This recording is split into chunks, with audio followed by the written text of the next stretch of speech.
Hey everybody, welcome back to Three Acorn Bourbon. Today we have another bite-sized bourbon review, and we're taking it way back, over 100 years back, to a dark time in American history. That's right, we're taking it back to Prohibition with Old Forester 1920 Prohibition style. Old Forester is produced by Brown-Forman.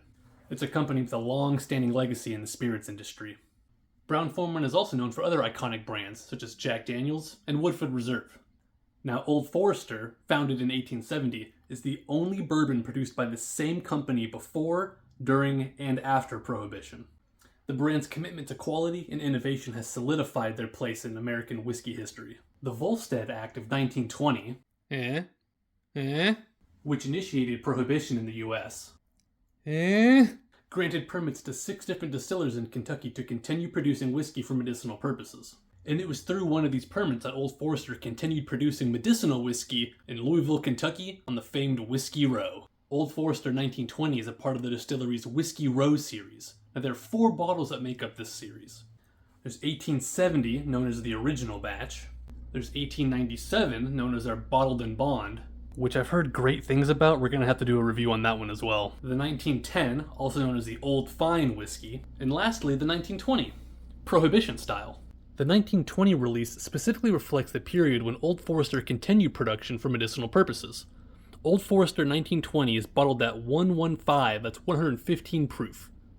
This strength aims to replicate the style of bourbon that would have been available during the Prohibition era. The barrels used for aging Old Forester 1920 have a deep char level, typically referred to as alligator char. This intense charring contributes to the bourbon's rich and complex flavor profile. Let's do the tasting notes.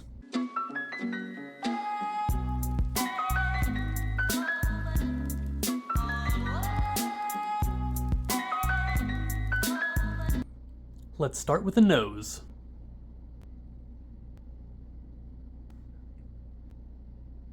Man, that is a complex and inviting nose. I mean, initially you get this burnt brown sugar, then it's sweet dried fruits and a ton of cherry. Then there's this like dark chocolate and coffee that plays off of the vanilla and caramel. It smells sweet and decadent. I mean, it just smells creamy.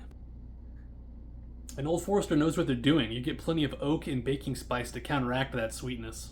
It's a really excellent and a very unique nose. Let's give it a taste. Initially, it's molasses, it's charred oak, it's a lot of dried fruit, like raisins and figs, still plenty of cherry. It's dark chocolate and toffee, then you get that espresso and that coffee.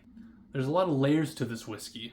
It's got a nice velvety and full body mouthfeel, and eventually some of those flavors fade out into like a graham cracker, and then the last kind of taste you get is going to be this baking spice, cinnamon, nutmeg, and black pepper. There's so much going on here, but it all works really harmoniously.